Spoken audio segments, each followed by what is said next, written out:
رحیم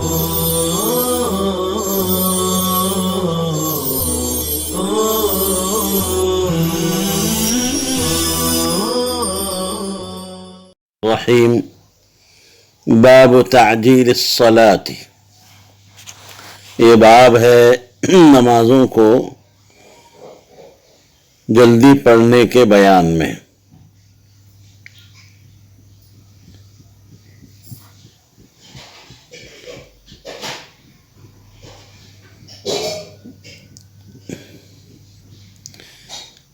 حضرت امام شافعی رحمہ اللہ کے نزدیک تمام ہی نمازوں کو ان کے اول وقت میں ادا کرنا مطلقاً مستحب ہے،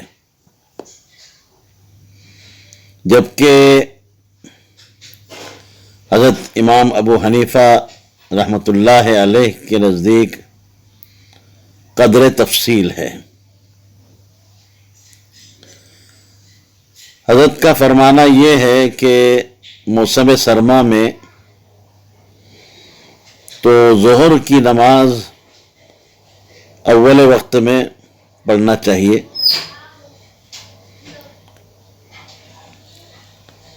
مگر موسم گرما میں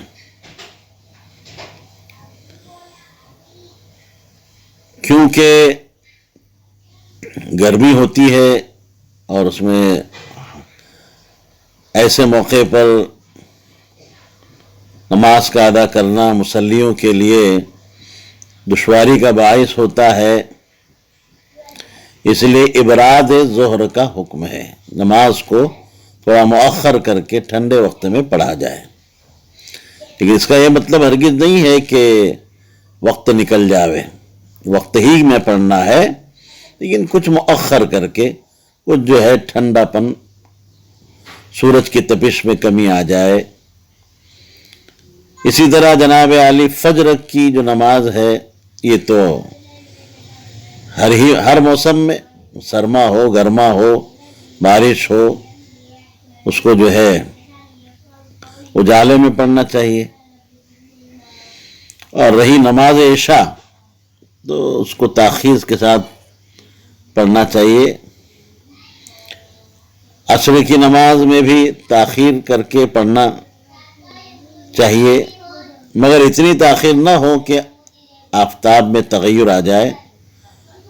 تو نمازوں میں تعجیل کا مطلب یہ ہے کہ ان کو اول وقت کے پہلے نصف حصے میں ادا کر دیا جائے۔ الفصل الاول، پہلی فصل، عن سیار ابن سلامۃ قال دخلت انا وابی على ابی برزۃ الاسلمی فقال له ابی كيف كان رسول الله صلی اللہ علیہ وسلم يصلي المكتوبة؟ فقال كان يصلي الهجير التي تدعونها الأولى حين تضحض الشمس ويصلي العصر حين ثم يرجع أحدنا إلى رحله في أقصى المدينة والشمس حية ونسيت ما قال في المغرب وكان يستحب أن يؤخر العشاء التي تدعونها العتمة وكان يكره النوم قبلها والحديث بعدها وكان ينفتل من صلاة الغداة حين يعرف الرجل جليسه ويقرأ بالستين إلى المئة وفي رواية ولا يبالي بتأخير العشاء إلى ثلث الليل ولا يحب النوم قبلها والحديث بعدها متفق عليه۔ حضرت سیار بن سلامہ سے روایت ہے، فرماتے ہیں کہ میں اور میرے والد ابو برزہ اسلمی رضی اللہ عنہ کی خدمت میں حاضر ہوئے۔ میرے والد نے ان سے پوچھا کہ نبی کریم صلی اللہ علیہ وسلم فرض نمازیں کس طرح، یعنی کس کس وقت میں پڑھتے تھے۔ انہوں نے فرمایا کہ آپ علیہ السلام ظہر کی نماز، جسے پہلے نماز کہا جاتا ہے، سورج ڈھلنے کے وقت پڑھتے تھے، اور عصر کی نماز ایسے وقت پڑھتے تھے کہ ہم میں سے کوئی نماز پڑھ کر مدینے کے کنارے اپنے مکان پر جا کر جا کر سورج روشن ہوتے ہوئے یعنی اس کے متغیر ہونے سے پہلے واپس آ جاتا تھا۔ سیار کہتے ہیں کہ مغرب کی نماز کے بارے میں ابو بردہ نے جو کچھ بتایا تھا وہ میں بھول گیا۔ ابو بردہ کہتے تھے کہ عشاء کی نماز جسے تم عتمہ کہتے ہو حضرت صلی اللہ علیہ وسلم تاخیر سے پڑھنے کو بہتر سمجھتے تھے، اور عشاء کی نماز سے پہلے سونے اور عشاء کی نماز کے بعد دنیاوی باتیں کرنے کو آپ مکروہ سمجھتے تھے، اور صبح کی نماز ایسے وقت پڑھ کر فارغ ہوتے کہ ہر شخص اپنے پاس بیٹھنے والے کو پہچان لیتا تھا، اور نماز میں 60 آیتوں سے لے کر 100 آیات تک پڑھ لیا کرتے تھے۔ ایک روایت کے الفاظ یہ ہیں کہ آپ صلی اللہ علیہ وسلم تہائی رات تک عشاء میں دیر کرنے میں تأمل نہ فرماتے تھے، اور عشاء کی نماز سے پہلے سونے اور عشاء کی نماز کے بعد باتیں کرنے کو پسند نہیں فرماتے تھے۔ متفق علیہ۔ دیکھیے اس حدیث میں نماز ظہر کے بارے میں جو وقت بتلایا گیا ہے اور ذکر کیا گیا اس سے معلوم ہو رہا ہے کہ ہمارے آقا صلی اللہ علیہ وسلم موسم سرما میں ظہر کی نماز اول وقت پڑھتے ہوں گے، کیونکہ قولاً اور فعلاً ثابت ہو چکا ہے کہ آپ گرمی کے موسم میں ابراد ظہر کرتے تھے، یعنی ظہر کی نماز کو ٹھنڈا کر کے پڑھتے تھے۔ جی، عتمہ اس تاریکی کو کہتے ہیں جو غروب شفق کے بعد ہوتی ہے۔ پہلے عرب میں عتمہ عشاء کو کہا جاتا تھا، مگر بعد میں آپ علیہ الصلوۃ والسلام نے لوگوں کو منع فرمایا کہ عشاء کو عتمہ نہ کہا جائے۔ تاخیر سے یہاں یہ مراد ہے کہ آپ عشاء کی نماز تہائی رات تک مؤخر کر کے پڑھتے تھے، اس سے زیادہ نہیں۔ آپ عشاء کی نماز کے بعد دنیا کی باتیں کرنے کو پسند نہیں کرتے تھے۔ مقصد کیا تھا؟ مقصد یہ تھا کہ اعمال کا خاتمہ جو ہے وہ عبادات اور ذکر اللہ پر ہو، کیونکہ اب نیند، اب سونا ہے تو نیند جو ہے اخت الموت، موت کی بہن ہے، بمنزل موت کے ہیں، لہذا آدمی ایک عمل اچھا کر کے سو جاوے اور عمل پر اس کا جو ہے دن کا خاتمہ ہو جو ہے اور سو جاوے۔ یہ بات یاد رکھیے کہ عشاء سے پہلے سونے کو اکثر علماء نے مکروہ قرار دیا، اور بعض حضرات نے جیسے کل بھی بات بتائی تھی کہ سونے کی اجازت ہے، لیکن اس سے نماز کے ضائع ہونے کا جو ہے آپ کو یہ خطرہ نہ ہو۔ اگر خطرہ نہ ہو، کوئی آپ اٹھ سکتے ہیں یا آپ کو کوئی اٹھا سکتا ہے تو بات اور ہے، پھر بھی احوط یہی ہے کہ نہ سویا جائے۔ حضرت عمر کے بارے میں کہا جاتا ہے کہ وہ عشاء سے پہلے سوتے تھے، اور بعض علماء کے نزدیک صرف رمضان میں عشاء سے پہلے سونا جائز ہے۔ امام نووی فرماتے ہیں کہ اگر نیند کا غلبہ ہو اور خوف نہ ہو عشاء کی نماز کا سونے کے جو ہے نظر ہو جائے گا تو سونا مکروہ نہیں۔ اب رہی بات عشاء کے بعد باتوں میں مشغول ہونا، دنیاوی جو ہے باتوں میں لگنا، اس کو مکروہ قرار دیا گیا۔ جی، بعض علماء نے عشاء کے بعد علمی باتیں، علمی مذاکرے، اس کی اجازت دی ہے۔ اسی طریقے سے بہت ہی ضروری بات ہو، گفتگو کرنا ہو، گھر والوں یا مہمانوں کے ساتھ کچھ باتیں کرنا بہت ضروری ہو، ازحد ضروری ہو تو اجازت ہے۔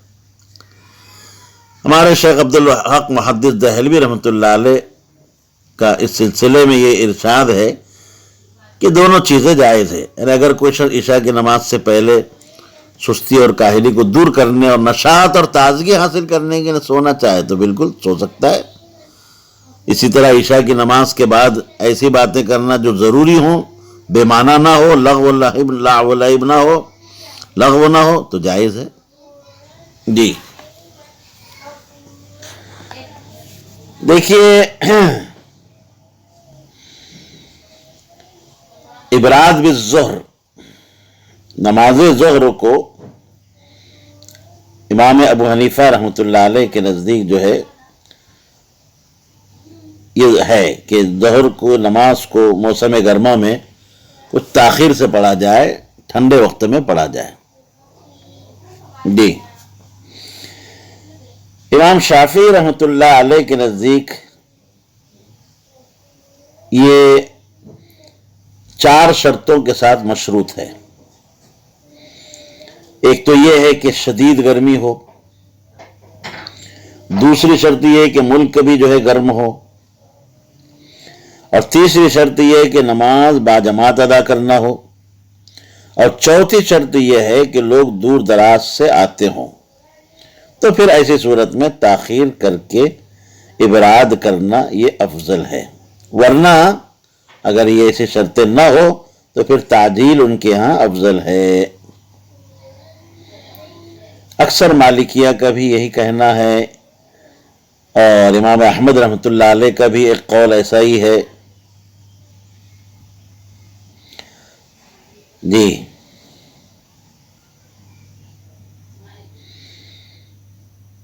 امام ابو حنیفہ رحمۃ اللہ علیہ کے یہاں اسی طریقے سے ان کے امام احمد رحمۃ اللہ علیہ کا بھی ایک قول ہے کہ موسم گرما میں تاخیر کرنا، ٹھنڈے وقت میں پڑھنا، یہ کیا ہے، افضل ہے۔ خود علامہ نووی رحمۃ اللہ علیہ نے بھی شرح مسلم میں یہ بات لکھی ہے کہ وہ صحیح استحباب الابراد، وبہ قال جمہور العلماء وجمہور الصحابہ لکثرت الاحادیث الصحیحہ۔ جیسے میں نے ابھی بتایا کہ سردی کے موسم میں البتہ تعجیل ظہر کیا ہے، افضل ہے، اور یہ اجماعی مسئلہ ہے۔ اب گرمی میں عند الاحناف تاخیر ہے، تبرید افضل ہے، اور اس کی دلیل کیا ہے؟ حضرت ابو ہریرہ کی ایک روایت ہے، انہ علیہ الصلاۃ والسلام قال اذا اشتد الحر فابردوا بالصلاۃ فان شدۃ الحر من فیح جہنم۔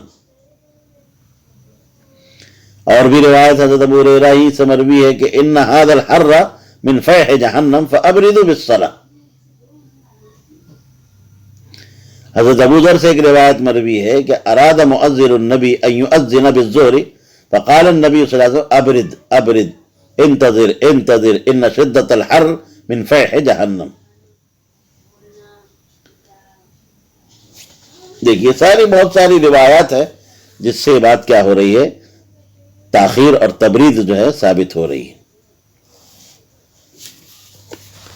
اب رہی یہ بات کہ جن روایات سے تعجیل ثابت ہو رہی ہے وہ ساری احادیث، امام طحاوی فرماتے ہیں کہ وہ ساری روایات احادیث ابراد کی وجہ سے منسوخ ہیں۔ کیوں؟ اس لیے کہ ابراد والی جو احادیث ہے وہ مؤخر ہے۔ ایک حدیث میں کان آخر الامرین من النبی والابراد، جی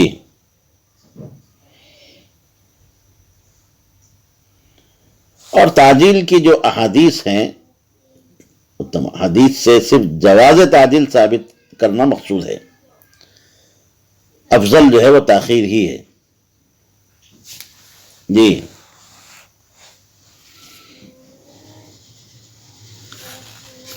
اب رہا ظہر کا وقت تو ہو چکا، اس کی بحث ہو گئی۔ اب عصر کی نماز کا وقت، اس سلسلے میں بھی اختلاف ہے۔ خوب یاد رکھیے، امام شافعی، امام مالک، امام احمد یعنی ائمہ ثلاثہ، ان حضرات کے نزدیک تعجیل افضل ہے، اولا ہے۔ جیسے کہ حدیث میں ہے والشمس حیۃ، اور ایک حدیث میں ہے کہ جو حضرت عائشہ سے مروی ہے کہ یصلی العصر کان یصلی العصر والشمس فی حجرتها، اور ایک حدیث میں حضرت انس جس کے راوی ہیں یصلی العصر والشمس مرتفعۃ حیۃ فیذهب الذاهب الى العوالی فیأتیہم والشمس مرتفعۃ۔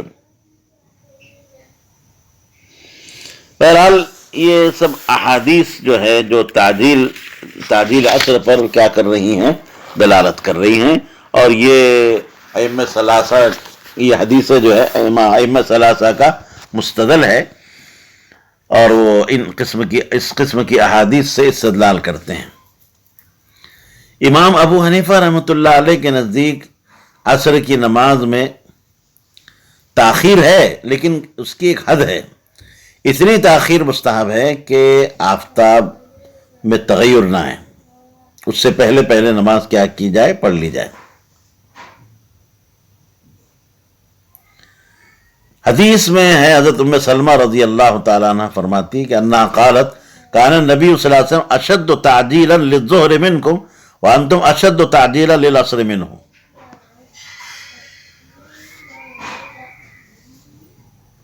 اب سبھی جانتے ہیں کہ عصر کو قبل از وقت تعجیلاً تو نہیں پڑھتے تھے، وقت کے ہونے کے بعد طہارت وغیرہ سے فارغ ہو کر پڑھتے تھے، تاہم اشد تعجیلاً کہا گیا، معلوم ہوا کہ تاخیر افضل ہے۔ جی،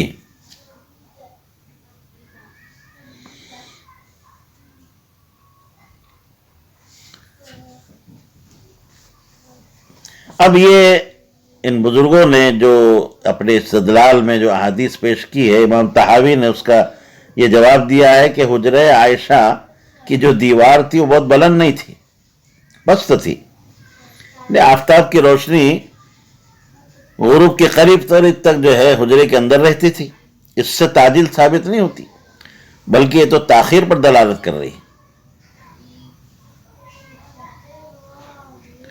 جی، اختصار کے ساتھ میں سب باتیں ذکر کر رہا ہوں۔ دیکھیے، تیسری چیز ہے وقت مغرب۔ اب مغرب کا وقت تو بالکل آپ جانتے ہیں کہ بھئی موسم گرما ہو سرما ہو، تمام جمہور کا اس پر اتفاق ہے کہ مغرب کی نماز کو غروب آفتاب کے بعد فوری کیا کرنا چاہیے، پڑھنا چاہیے، اس میں کسی کا اختلاف نہیں۔ جی، عشاء کا وقت بقول حافظ ابن حجر رحمۃ اللہ علیہ، امام شافعی کے نزدیک، جیسے میں نے ابھی ابتدا میں بتایا کہ تمام نمازوں میں تعجیل کیا ہے، افضل ہے، عشاء میں بھی تعجیل افضل ہے۔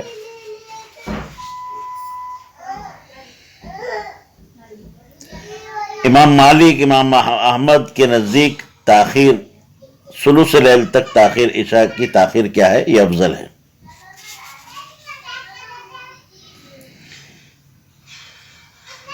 تو امام اعظم کا بھی یہی مسلک ہے کہ نماز عشاء کو جو ہے ثلث لیل تک جو ہے مؤخر کیا جائے، یہ مستحب ہے۔ ابن عمر رضی اللہ تعالیٰ عنہ کی روایت ہے کہ مکثنا ذات لیلۃ ننتظر النبی صلی اللہ علیہ وسلم لصلاة العشاء فخرج علینا حین ذهب ثلث اللیل۔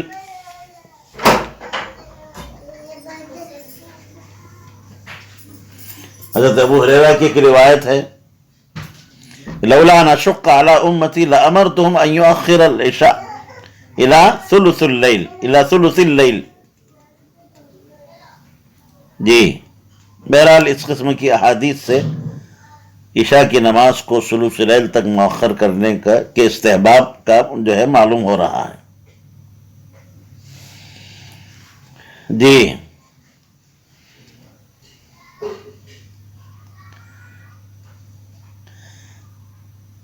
دیکھیے، احناف کی جو دلائل ہیں اور انہوں نے جن احادیث سے استدلال کیا ہے وہ سب جو ہے قولی ہے، اور قولی جو ہوتی ہے وہ راجح ہوتی ہے۔ فجر کی نماز کا وقت امام شافعی، امام احمد کے نزدیک نماز فجر غلس میں پڑھنا کیا ہے، مستحب ہے۔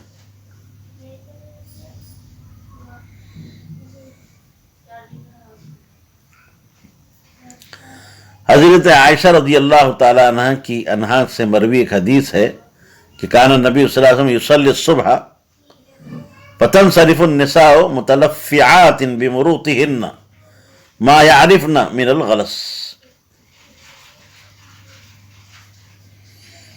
جی، ثابت ہو رہا ہے کہ نماز